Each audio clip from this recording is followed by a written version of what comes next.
Hey guys, this is Janie from Matters of the Heart and Soul podcast, and we just had a candid conversation with JT Bruce, 22-year-old up-and-coming artist, about real issues of his generation, mental health, reality, God. Stay tuned at the end for his fire new single. Look, I'm coming through like a thief in the night. Just call me Lupin the Third, cause I'm stealing the mic. I'm feeling fly like a bird, about to shake up the game. Confidence with every word, clocking in on the beat. It's time to put in that work. You know I'ma get it, I wanna keep winning. It's just the beginning, my gifts of giving. I'm hungry, willing to let people listen to what you're spitting, or what you keep thinking. Rapping with passion, you hear the fire in these rhymes and keep your speakers blasting. Ain't no one even matching how I'm stunning though. Came up from a place where brothers were always running though. Footballer from the police, that speed incredible. Took a different route, was forcing myself to study though. Now this education and music is all I'm wanting though. Always been the type to give respect and courtesy, but don't test me cause a Zoom with 3-piece will leave you catching Z's. The mic is all I need to successfully express my rights around so I could be a better me. Another episode of Matters of the Heart and Soul podcast. My name is Janie Charlo, your host, and welcome everyone here. Yes, and we're going to get into who else is sitting here with us. Just want to really thank everyone for tuning in. Make sure you share, subscribe to our podcast. And you can catch us on Instagram, you can catch us on Facebook, you can catch us on YouTube. Okay, guys? Matters of the Heart and Soul podcast, where we connect our hearts with our minds. So let's go ahead and get started. All right, so today's episode is near and dear to my heart. Have my nephew here with us, Mr. Johnathon Bruce, also known as JT Bruce. 22-year-old out of Anderston, South Carolina. He's currently a student at Kennesaw State University. He is an artist. He writes, he raps, he sings, he does a little bit of everything. He's also a videographer. So we're going to have him here today talking about his mission in music, which is to bring God back to music. So once again, welcome. Welcome to the podcast, Jonathan. Thank you guys for having me. All right. So let's jump right into it. So tell us a little bit about your mission in music. Like, what is it that you're trying to do with your music? Well, it goes without saying, bringing God back into music. You know, in our day and age, a lot of it is very secular, and secular to the point where it just feels lifeless. You know, you have multiple artists that rap mainly about, or rap or sing about just nothing. You know, now, not to say that every artist, but mainly for our mainstream culture, it's based in superficiality and based on a lot of surface level emotions that not a lot of people have been able to really get over. You know, it prevents them from growing when they're talking about the same things and listening to the same things. And if you're not able to grow and develop music, I personally believe that defeats the purpose. Jonathan, what do you think differentiates you and these other artists that aren't necessarily, I guess, bringing God into it? Biggest thing would have to be my versatility and the fact that I self-produce most of my music. A lot of rappers, you'll see them say, "Oh, I can sing and I can rap, I can do it all." But what they fail to usually incorporate is, the style of music that they attempt to do. Putting a guitar on a trap beat doesn't make you a rock star. It's the different type of chord progression that you have, the certain key that you have it in. Listen, you got to take a distorted guitar, and depending on the riff, it's going to be punk rock. If you don't distort it, and it's just a bunch of finger string, then it's going to be like jazz or Americana, folk, or different things in that genre. And I believe by having this understanding of music, I'm able to make my music better, and I'm able to really show people, just a blueprint of, showing that there's more to the culture than just what people rap about now. Good thing. In today's music, a lot of it is very synthetic. We don't have like that organic music that we had growing up back in the 60s and the 70s, where you had guitarists and you had real drums. You had real bass players. So With that said, what instruments do you play? Do you play real instruments, or is it all beat machines and Pro Tools? Yeah, Machines. so to popularity contrary belief, I play a real instrument. I play the acoustic guitar. I've been playing it since I was 15 years old. And if I ever need to write down an idea for a song, or I just need to get a certain melody through, I'll just pick up my guitar, just start strumming, and then just the lyrics and everything just flows from there. That's good stuff. I also play the drums as well. Not as good as I used to, but I mean like actual drums, like just with like drumsticks and everything. So in some of your music, are those your drum beats in some of your songs? They are my drum beats, but they're made off of a MIDI controller. Gotcha. So all of my beats that I make, I may use a sample, may use just a melody that I found, but I build on top of that. You have your counter melody with a synth, and then you need to put the bass to make sure that it's full. And then just going down from there, having the drums, you have your kicks, your hi-hats, your claps, and just even going on through there. And whenever I'm producing, it's kind of like using Lego blocks in a way. And using Lego blocks, you have your different color blocks, and your main goal is to build it into something that looks cool. With music, there may just be a certain idea that I want to kind of get down, or I want people to feel a specific emotion. It's kind of brilliant that you can change the key by just one step, changes the entire vibe of the song. So what inspires you? Like, where do you get your God inspiration? Like, where does all that come from? My inspiration mainly comes from other artists that I've listened to.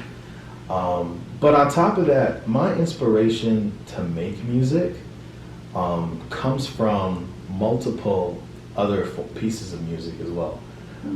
I'd have to accredit Hamilton for probably one of those biggest inspirations. Alexander Hamilton, character, wanted to create a legacy, wanted to be able to give his country freedom. And on top of that, he was an immigrant. He came from another country. I didn't come from another country, but my mom did. And, even being a minority, I believe that same criteria, even goes into today. He had a purpose, and he was going to do anything it took to make that purpose come to life. It inspired me to do the same thing, just, through the medium of music. Good stuff. Now, I know as an artist, a lot of times if someone wants to ask you what's your favorite song that you've done, you don't want to choose one over the other. Yeah. I'm sure all of them are your babies, so you love them all. But I have to say, my personal one that I love is Lupin. What were you thinking in Lupin? Because it has this old school flair. We were discussing that. It sounds like a little LL Cool J, a little Fresh Prince. So can you speak on that? What was the message behind that, and what was your inspiration behind that song? So Lupin the Third was actually made by accident. Oh, wow. It was actually made by accident. I was working at Quick Trip at the time, and I had just made my first EP. So, I was thinking in my head, What's EP? EP, it means extended play. Okay. Whenever you drop a single, if people like that single, they want to hear more music from you. Okay. So rather than dropping like an album or a mixtape, it's an extended play, so it's going to be several other songs released with that song. Okay. It's like putting that banger out there to get people to start Okay, bopping their head. okay, But okay. It does it though, man. I love that song, man. But, So you said it was accident, but what were you thinking? Like, what's the message in that song? That message is supposed to be just an introduction to who I am as a rapper, and just coming into that game. Like stepping into this game, confidence with every word, trying to shake up the game. But I forget my own lyrics. Making more songs, right? I was just thinking in my head, it's like, I need to make a song where I'm just going in, like I'm just rapping. And at first, and like I would wake up from a dream, and this would be every like occasionally or so, but I would have a certain melody, and then it went into, I would just be daydreaming. It's like do do do do, and it's like I heard it, but I couldn't hear it. Right. You know, it was just inside my mind, and I was just thinking that it was supposed to be like some trap or whatever. But then on Christmas, I was going on YouTube and I was looking for just random beats. I come across this beat. It's like a Kanye X Logic type beat. I hear that sample. I hear do do do do do, and like it was the exact sound that I had envisioned in my head. And like I just had this burst of adrenaline, just started rushing. I'm like, hold up. I'm writing rhymes by epiphany, surviving every day, can let the day, and I'm just like reading some like, oh shoot, this fits so well. Wow. And then first time I made it, wasn't the best demo. Wasn't the best demo. There were definitely things that, you know, you improve on, you change, you rewrite the lines. Actually, the third verse, which was talking about like getting political, talking about just the state of our political climate with COVID. Originally, I was talking about the rapture. Instead of, you know, our government's a chaos and the states are not, you know, it's like, Jesus is coming back, it's time to get right. And it was like, that was something I really felt with conviction, is like, you know, all of this turmoil leading to this. But then I was also thinking, it's like, not necessarily everybody's going to understand that, you know? So let me try and come in with another topic. You know, another topic I'm passionate about, but this stuff people can see. So I wanted to talk about the stimulus checks, but I also want to talk about the fact that while Republicans were in office, they did nothing. And they wanted to say, oh, it's straight socialism, you know, you're going to do all of this. And while yes, you know, by giving stimulus money, it's not necessarily money we have, but it was a necessity for that time. You know, unemployment was just through the roof. You know, people were applying for unemployment. It was just like, how are these people going to survive? You know, businesses are shut down. So you need that. In a way, Andrew Yang was right. Everybody clowned up for universal basic income, but it's like, I'm sure he's in this like his office just laughing right now, you know. So, being that you're talking about that, this is kind of a side note, because one day at work I was talking to a buddy of mine, and I'm like, would you consider Jesus and his teachings when he says, what you do for the least of my brother, you do unto me, would you consider that more of a capitalist or a socialist mentality?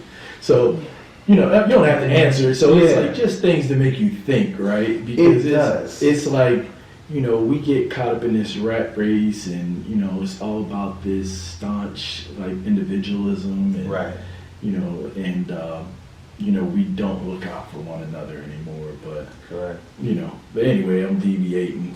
Oh, no, I definitely like to touch on that topic because that is something that I do get. You know, I've seen debates where people think, "Oh, is Jesus a socialist?" And then, you know, you see a lot of these humanitarian acts that he's doing, and you're thinking, well, yeah, but capitalists can do humanitarian things too. It's just that there's money behind it.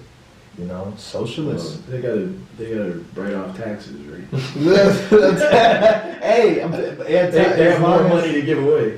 They give it to Uncle Sam or give it to the poor, right? And exactly. And then, you know, capitalism, you know, it's rooted in money, whereas you have socialism, it's rooted in control for the sake of welfare. But that control aspect isn't always going to be beneficial for everybody. So it's into communism, right? Exactly. It's like enforced socialism. And then it just goes on. It just goes on to a complete, like, just a different, just down the rabbit hole. But with Jesus, firstly, I believe he would have been a monarch, since, you know, it's the Son of God, he's the king. But at the same time, you know, Jesus, I like to think it's not necessarily one or the other. at the end of the day, God is going to be supreme over all. And with those teachings, I really think they transcend.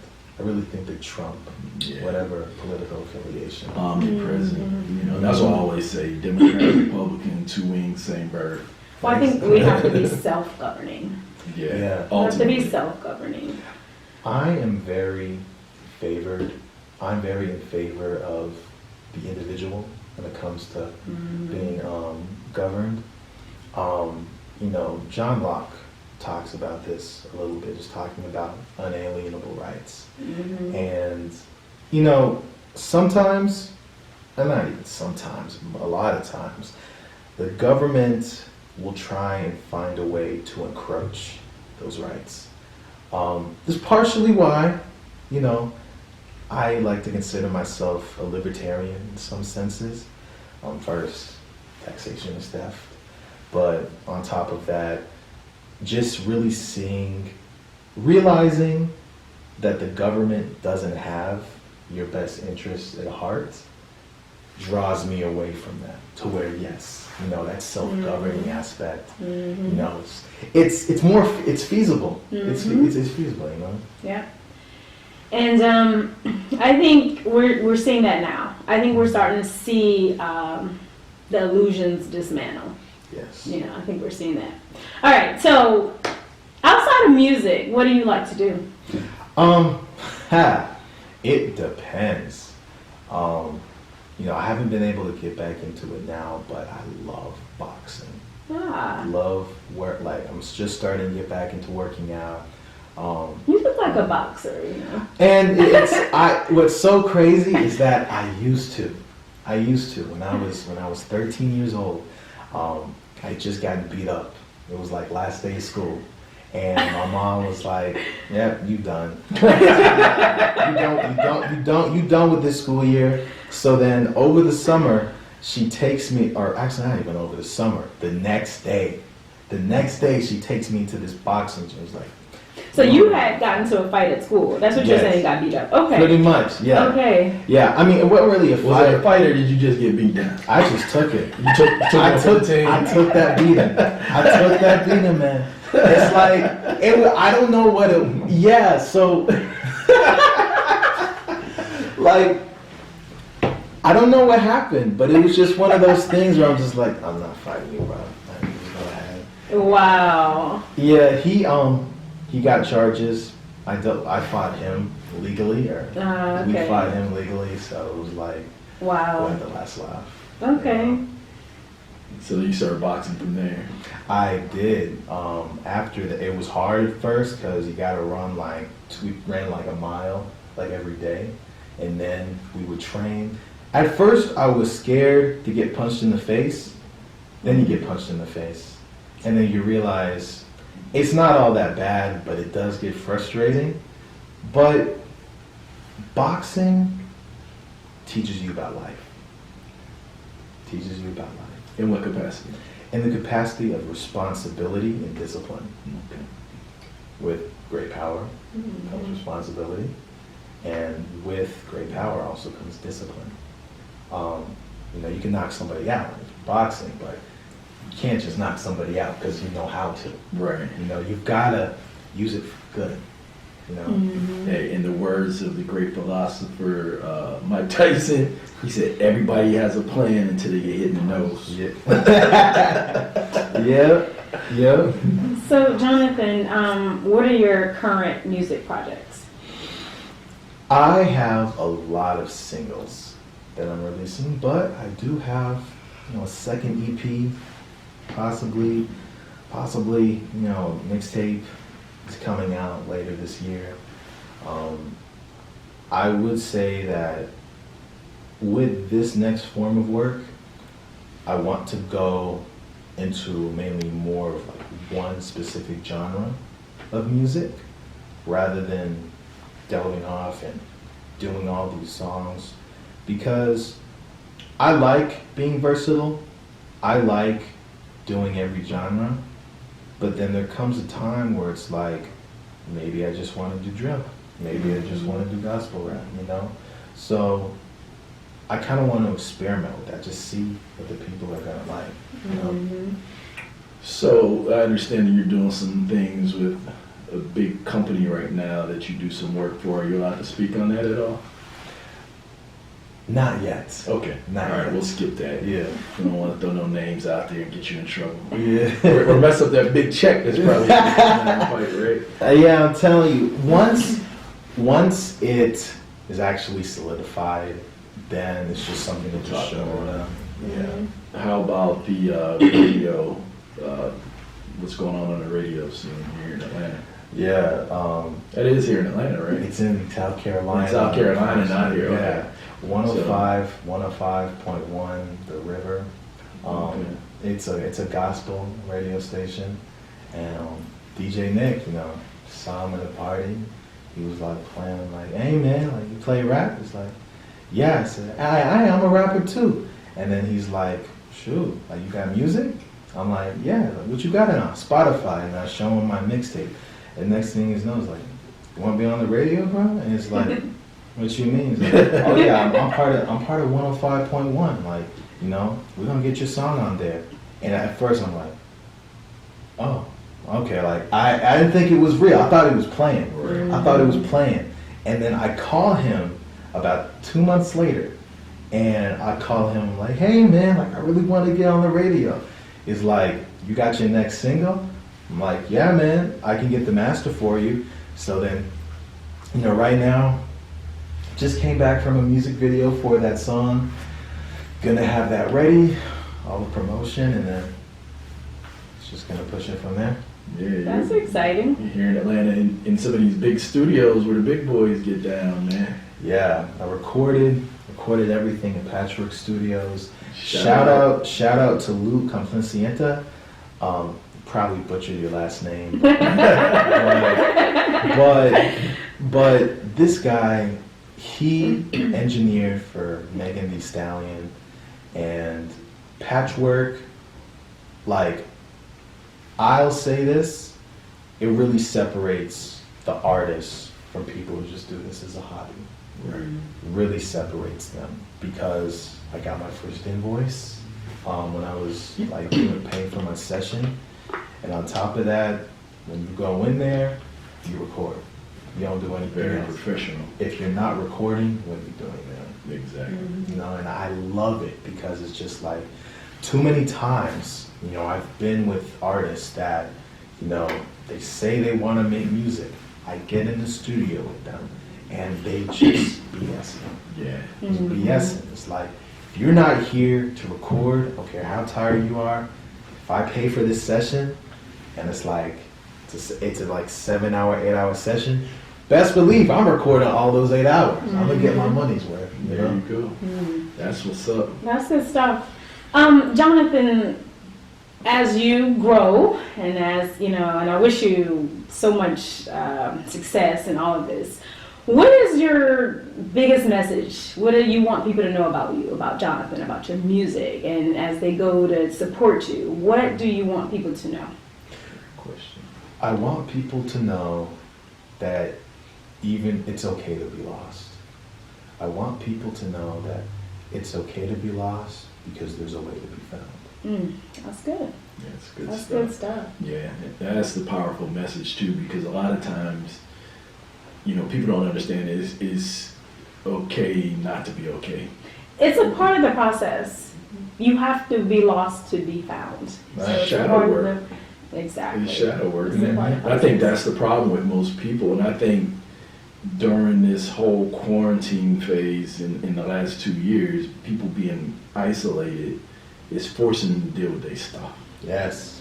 And a lot of times people will drown it out by going to happy hour and hitting the club and going to the game and Right. just around noise. But when you are at home and everybody else is locked away, and it's almost like everybody played musical chairs, and if you wasn't booed up or you don't have a family, you're like, you don't have a chair. Exactly. When you're sitting at home and now you're sitting there dealing with your own personal demons.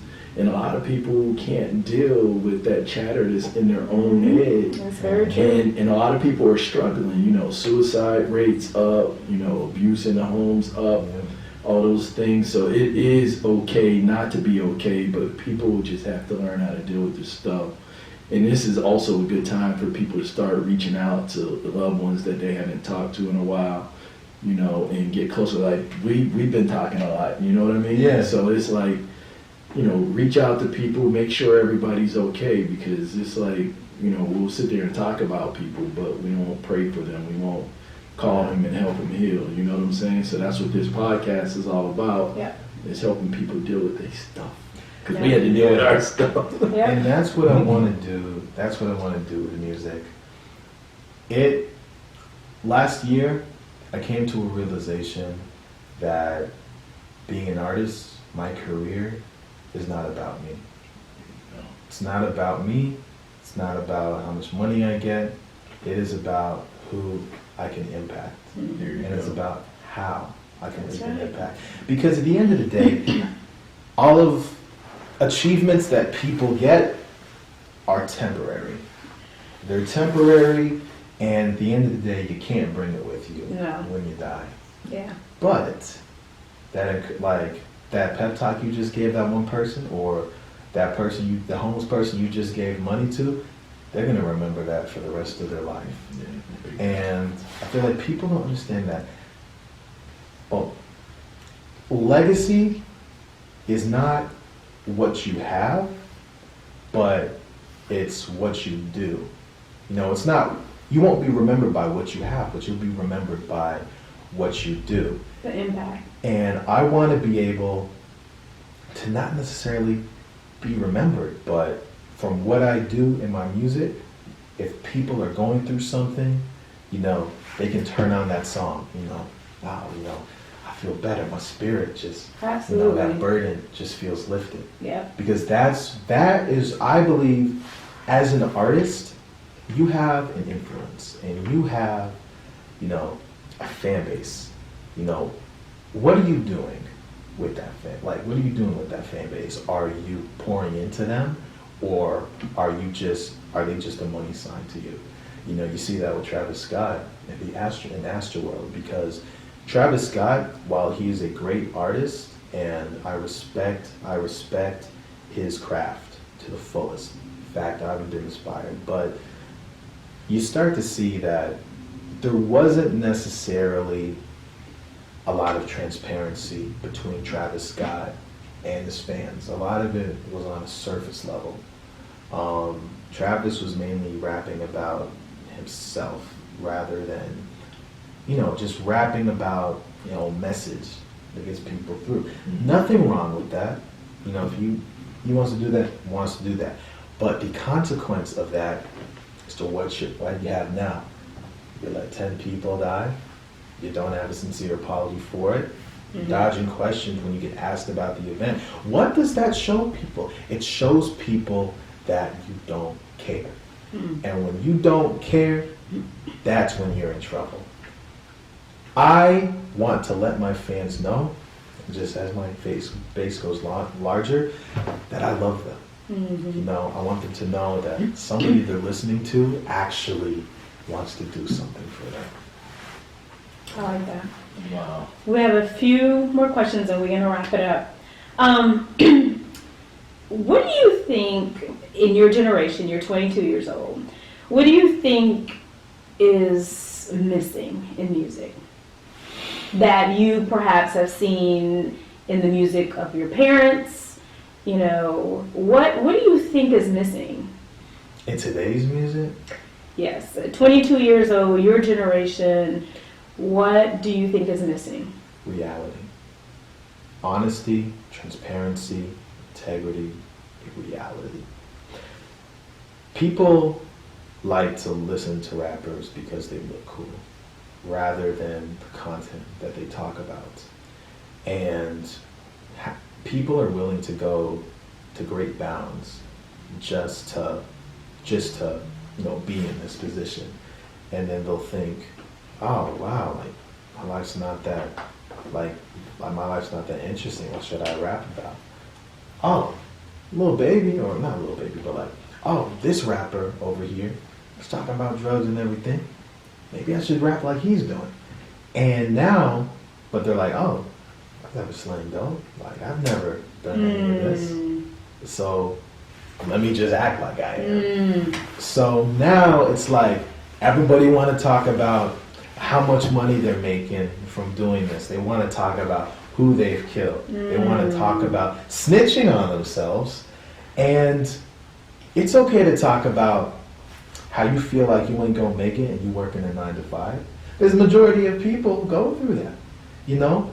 People like, why don't we talk about, you know, struggling, being broke, you know, what that's actually like, you know? And I like that because we have so many of our youth who want to emulate rappers and it's not even based in reality. That's powerful, actually. And I think social media plays a major role on top of the music, because you get a lot of little sound bites and pictures and all that, to the point where now you got a lot of kids now who are having to go out and seek psychiatric help. Yeah. Because they feel that they can't compete with the images. So with this generation, social media has significantly affected us in a positive way and in a negative way. We are the most technologically advanced generation, but we're also the most mentally ill generation. People around my age bracket are more susceptible, you know, on average, to have mood disorders, to have mental disorders.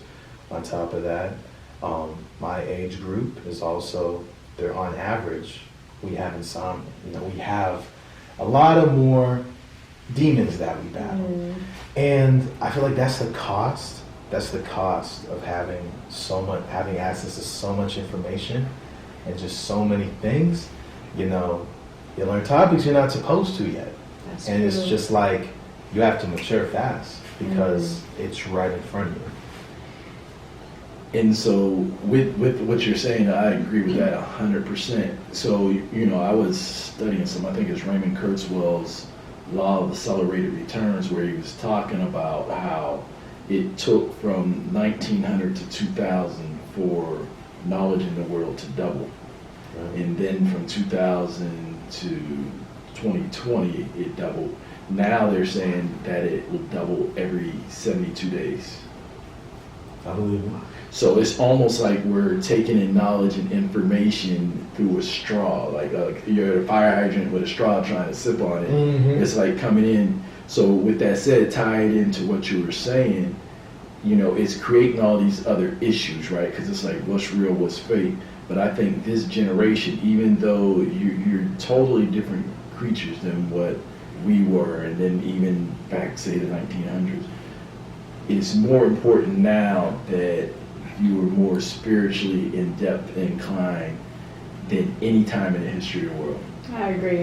You know, because all the information coming in, because what happened in society is, as a society in the world, as a world, technology has surpassed man's spirituality and humanity. Right. So we're at the brink of destruction. Yes. And there's a lot that go up. That's a whole nother podcast. Yeah, that is. I think what I'll just say on that is that your spirit has to be secure. Spirit has to be alive and secure in order to go to stand through that. Yes. Because if you ain't got your spirit, you just gonna crumble like that. That's You so know, true. I go as far to say that a lot of, just like we were talking about how, you know, when people get that badge of honor, like they see something. And I'm not necessarily talking about like them doing time or anything, but I'm talking about like when your average listener sees like that lifestyle, that glamorous lifestyle, like instantly or instinctively is going to create envy. And, you know, with spiritual warfare in music, you know, I believe the enemy, I believe Satan preys on those negative emotions. That feeling of inadequacy, that feeling of self-loathing, depression, just all of those things, because what he wants you to do is look at what you don't have. And he's going to be like, do you want to get this stuff too? And that is how you sell your soul. Satan blesses too. Satan's in the blessing business too. Exactly. That's He will bless you with that car, that motorcycle to wrap yourself around a tree. And the truth is, we all have everything we already need within us. Exactly. Yes. We don't need anything outside of us to make us feel that abundant. We're not in lack. Yeah, and it's not bad to have these things, but if you seek wisdom, knowledge, wisdom, and understanding, the rest will be. I think it's when you seek these things as an identity. Yes. Seek the kingdom first. Yeah. In the most spiritual sense, you guys. Yeah. All right, Jonathan, what book can you recommend to our listeners? I have a lot of books I could recommend. Just one. If I had to recommend one, The 48 Laws of Power. Why? Really? 48 We Laws of have Power. that book. You do. I pulled it out the other day. That is so interesting. I had an ebook, but I would definitely like to. Tell me why though, because I think it's amoral. Yes. There's some good and there's some bad in it, but tell me why you choose that book. It's a good book. I think everybody should read it. The 48 Laws of Power, while there are amoral practices, you don't have to use those, but a lot of places where you can use it for good. You can use it for good, but the reason why I like the 48 Laws of Power is because you really get a lot of perspective on how a lot of these dictators, a lot of these leaders, how they came into power. Not saying that I would ever use that, but it's kind of, in a way, you look at that and you can notice what somebody's trying to do. Exactly. Yeah. You can I think it gives you a good perspective of people that want to control. But I tried to read it and I couldn't. Yeah. So really, because it was just like. So then, if I may, I would actually like to recommend another book. I would like to recommend The Great Gatsby because, honestly, I believe it's one of my favorite books. Yes, I read it in high school, but I recall reading it in high school too. I also read it before, but with Gatsby, it really talks about the dynamic between old money and new money. Gatsby was the new money. He was the bootlegger. He was, and honestly, we can see a lot of these scenarios happen today. You have Gatsby, who in this modern time, he's like a rapper in a way. He's trapping, having all these parties. He's rich. He wants this girl. He thinks doing all of this, having all the status is going to go to her. Whereas you have Tom. I don't know what Tom would represent. He's old money. So, I'm guessing the industry. I don't know. But pretty much he's old money. His foundation has always been there. He was born into it. And it was just very interesting to see that in the end, Daisy went with Tom. Because at the end of the day, I was the more stable option. But she also loved Gatsby. And it was it really, when I read that, it really made me think that's how this type of society is. And it's sad, but you start to realize how much of this world is actually ran by money. It says in the Bible that the love of money is the root of all evil.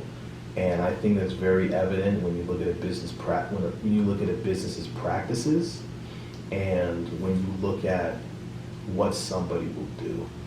A lot of people will say, "Oh, for this much money, I would do this. For so much money, I would do this."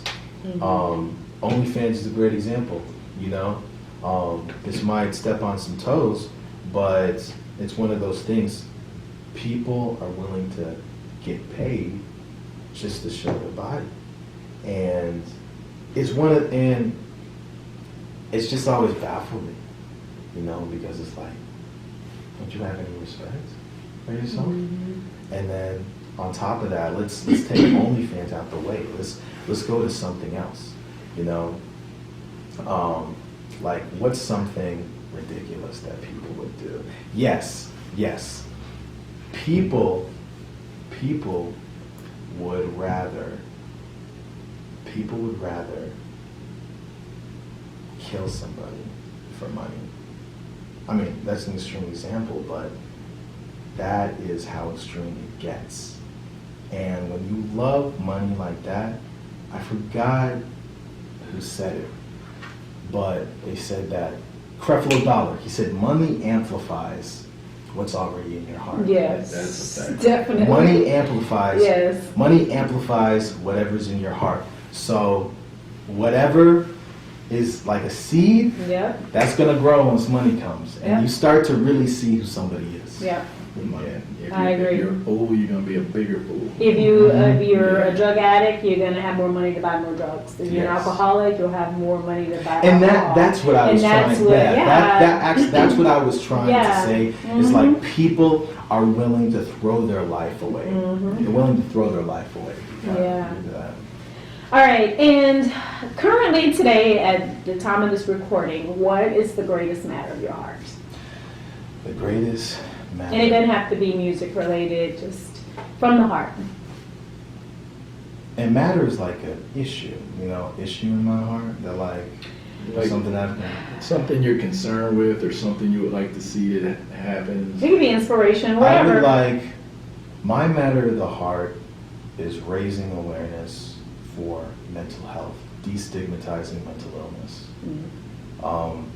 That is something that is really on my heart, because I think that in this day and age that with people that have, I have a mental disorder myself, and it's one of those things that there's just such a stigma behind it. But I feel like eventually I want people to understand that they're normal people too, just like everybody else, just they're sick. That's all. What mental disorder? I'm bipolar. Okay. And in your perspective, what is the definition of that?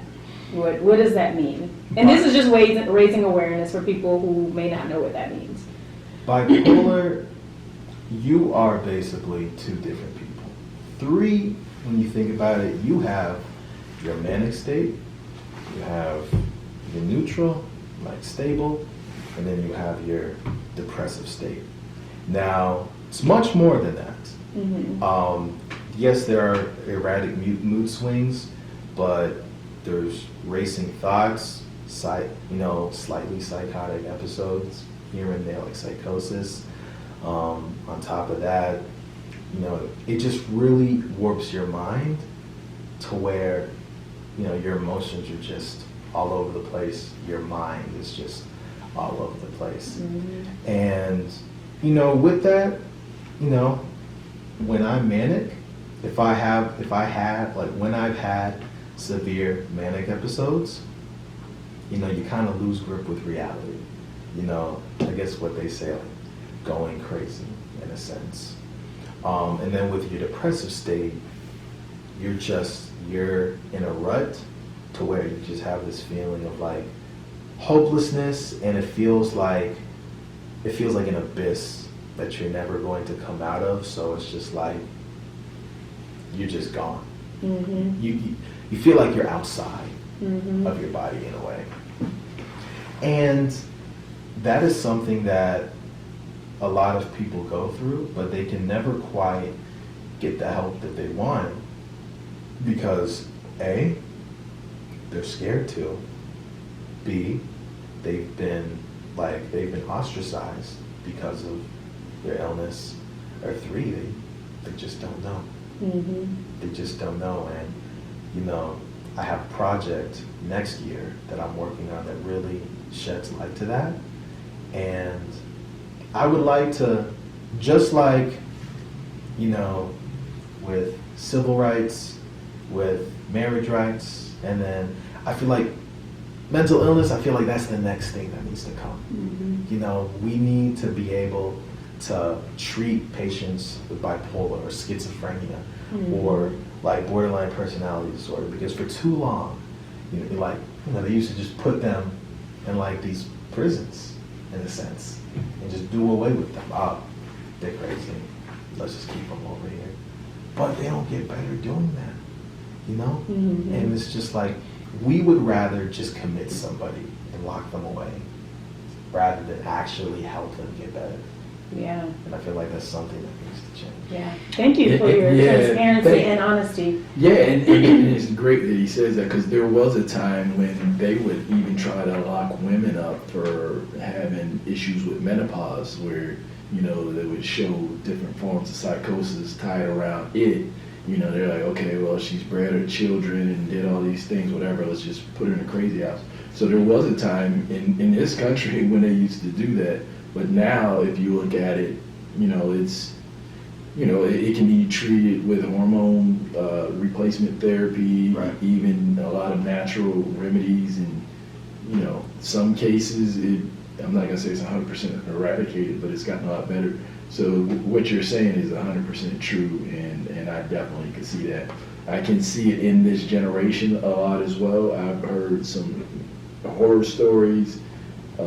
I know of a lot of younger children who are suffering with the same thing.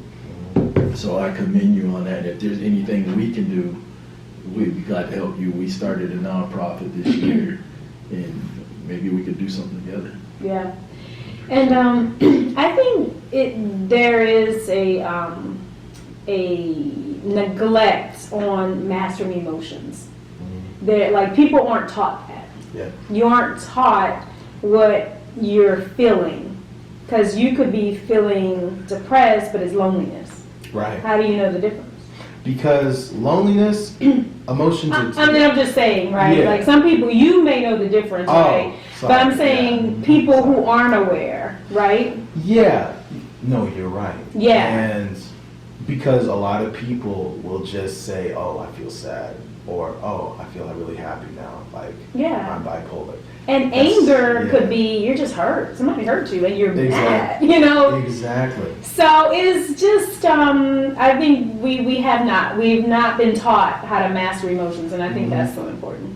And that's another book. Yeah, there's a book out there, guys, called 7 Steps to Mastering Emotions. And I will tell you, that book was all spiritual downloads, okay? Because you have to be in self-mastery, master yourself, and for that heart to unlock and to get into unconditional love.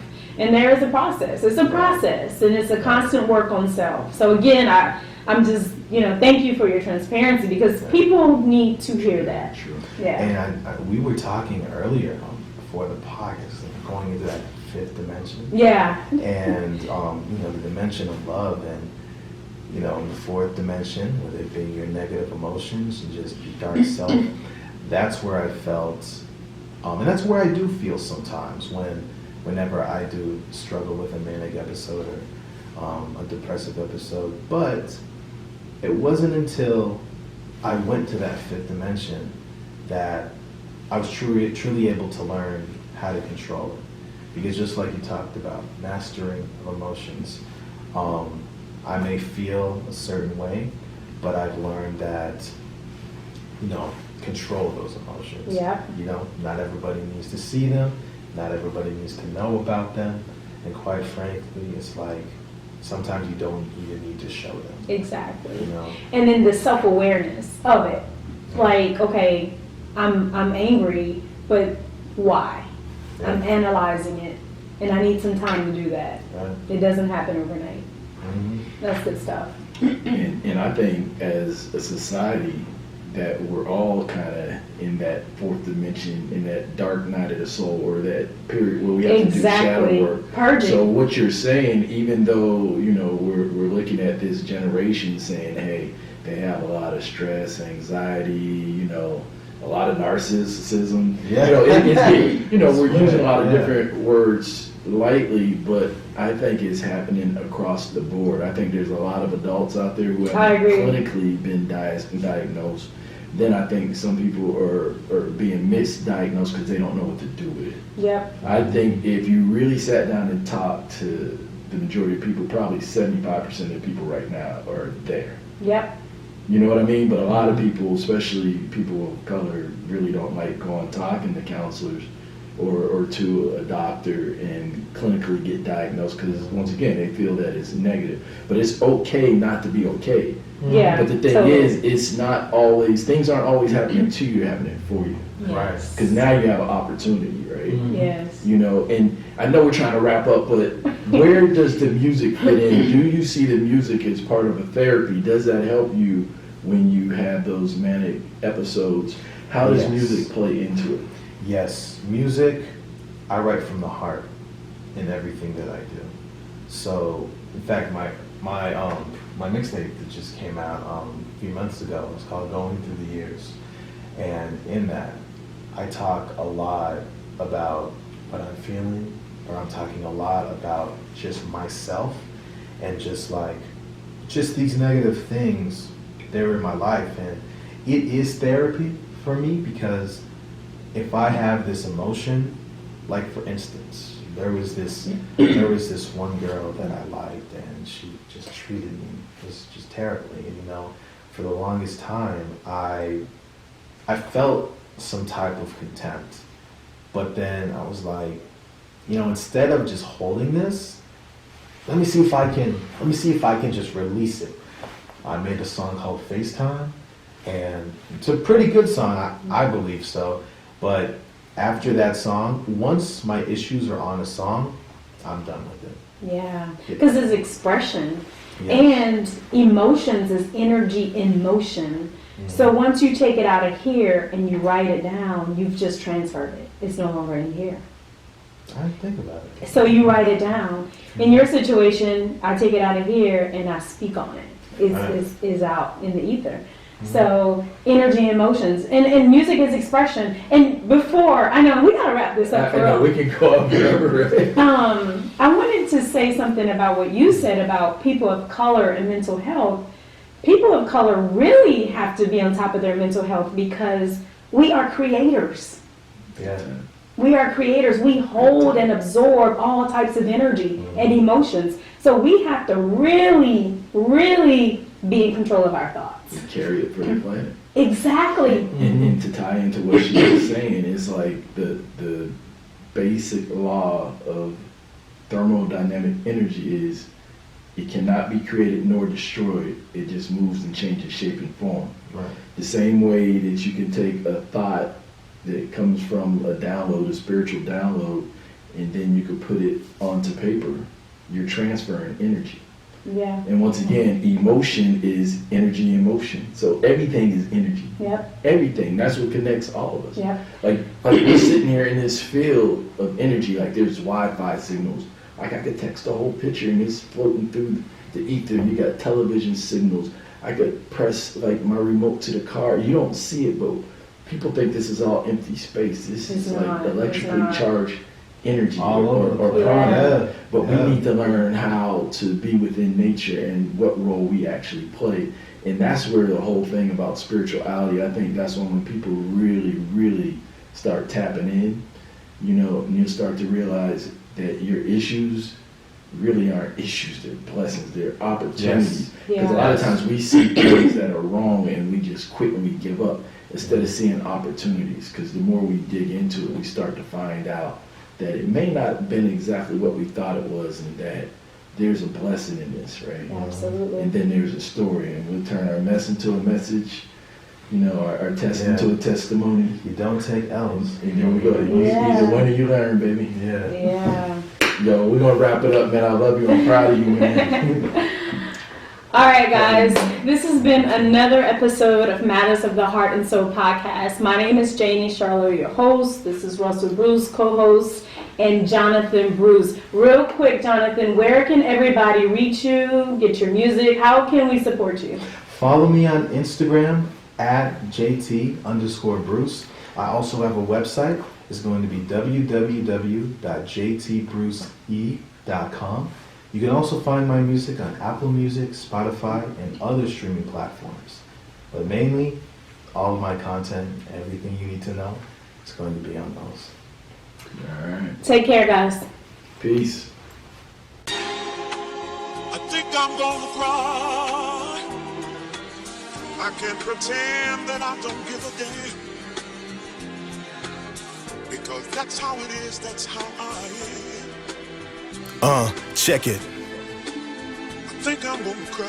Look, I'm coming through like a thief in the night. Just call me Lupin the Third, cause I'm stealing the mic. I'm feeling fly like a bird, about to shake up the game. Confidence with every word, clocking in on the beat. It's time to put in that work. You know I'ma get it, I wanna keep winning. The system beginning, my gifts of giving. I'm hungry, willing to let people listen to what you spitting or what you keep thinking. Rapping with passion, you hear the fire in these rhymes to keep your speakers blasting. Ain't no one even imagine how I'm stunning though. Camera from a place where brothers were always running though. Footballer from the police, that speed incredible. Took a different route, was forcing myself to study though. Now this education and music is all I'm wanting though. Always been the type to give respect and courtesy, but don't test me cause a Zoom with 3-piece will leave you catch disease. The mic is all I need to successfully express my rights around so I could be a better me. I think I'm gonna cry. So you know, sometimes this is just what I do, you know? I rap, talk about what I'm going through, just how I feel. But at the same time, like, let's not forget what I'm doing when I'm rhyming like this. I'm spitting rhymes by epiphany, surviving every day. Can't let the demons just get to me. Came up from the trenches like I was straight off some infantry. Perfectly aligned like I was straight into symmetry.